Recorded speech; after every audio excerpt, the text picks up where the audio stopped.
Uzdignuti, stenoviti breg koji nadkriljava sastav dve moćne evropske reke, Save i Dunava, bio je kao stvoren za podizanje grada. Tokom vekova taj grad je menjao mnoge stanovnike i gospodare, izgled i veličinu, ali nikada svoj dominantni položaj. Njegove zidine belele su se iz daljine pridošlicama i zato je konačno dobio ime Beograd. Putnik koji bi brodom izdaleka doplovio pod beogradske bedeme, ostajao bi zadivljen čvrstinom tvrđave, visinom kula i skladnošću dvorca na samom vrhu brega. Gonjen povetarcem sa ušća, brod bi klizio pored grada, otkrivajući sve nove i nove građevine, ulice i trgove, da bi se na kraju smirio u jednom od gradskih pristaništa. A putnik sa tog broda, kojeg bismo danas nazvali turistom, mogao bi da vidi u brodskom kalendaru da je godina 1403. Sam početak 15. veka. Jer tada, pre ravno 600 godina, Beograd je prvi put postao prestonica Srbije. U to vreme gospodar Srbije bio je despot Stefan, sin kneza Lazara. Tražeći zbog opasnosti sa juga mesto za glavni grad svoje države što dalje na severu, veštim diplomatskim pregovorima uspeo je da od Ugara dobije Beograd i da od prilično zapustelog i urušenog naselja u kratkom periodu od svega 23 godine izgradi potpuno nov i blistav grad. U svojoj povelji, izdatoj u samom gradu, despot kaže: nađoh najkrasnije mesto od davnina, preveliki grad Beograd, koji je po slučaju razrušen i zapusteo, sazdah njega i posvetih presvetoj Bogorodici. Kao obrazovan i profinjen čovek, pisac najlepših redova stare srpske književnosti, strastveni čitalac i posebnik biblioteke, despot Stefan je prvenstveno želeo da od Beograda stvori ekonomsko, kulturno i crkveno središte zemlje.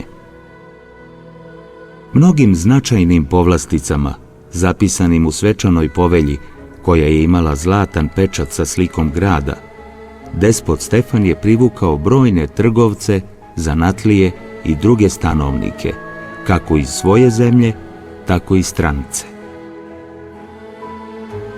Da bi svim doseljenicima i gostima omogućio bezbedan boravak u gradu, despot je po zaposedanju Beograda prvo obnovio stara utvrđenja, odbrambene kule i bedeme.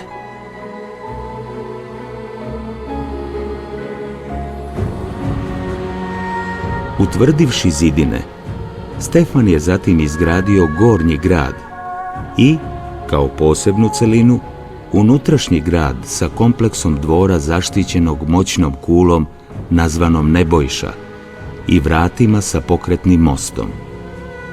Tu je stanovao sam despot, njegova rodbina i vlastela.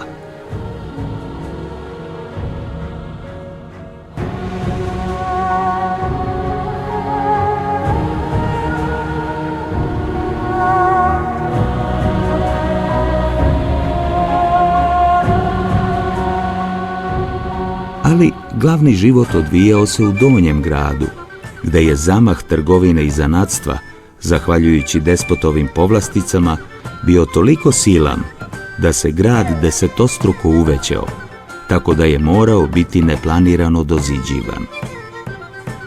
Osim srpskih trgovaca, despotovih podanika, Beograd su ponajviše naseljavali i posećivali Dubrovčani i Ugari, a u nešto manjem broju Francuzi, Italijani, Mlečani i ostali. Današnjim rečnikom moglo bi se zaključiti da je, između ostalog, Beograd u vreme despota Stefana bio prilično razvijeno turističko mesto gde se dolazilo u šoping. A ponuda na beogradskoj tržnici bila je bogata i raznovrsna. najviše su se izvozile rude, olovo, bakar, živa i plemeniti metali, srebro i zlato, zatim kože, vosak i sir, a uvozili su se so, začini, slatkiši, skupocene tkanine, odeća, nakit i biseri. To znači da je kupovna moć Beograđana i Beograđanki bila na visokom nivou, čim je vladala tolika potražnja za luksuznom robom. U tako bogato naseljenom gradu nalazilo se crkveno središte srpske države, stolica beogradskog mitropolita, eksharha sviju srpskih zemalja. Za te potrebe despot gradi mitropolitsku crkvu Uspenija Prečiste Vladičice na istočnoj strani grada, u prostranom vrtu ukrašenom svakim nasadima.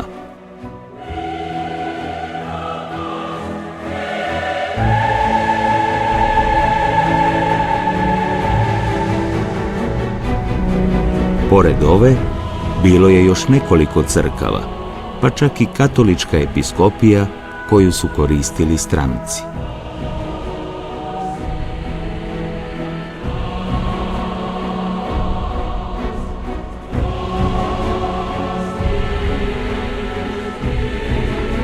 Ovakav razvoj Beograd je dostigao zahvaljujući mirnom razdoblju, koje je svojom veštom i mudrom politikom obezbedio despot Stefan, tako da moćne kule i silne zidine nisu morale da služe za odbranu od neprijatelja.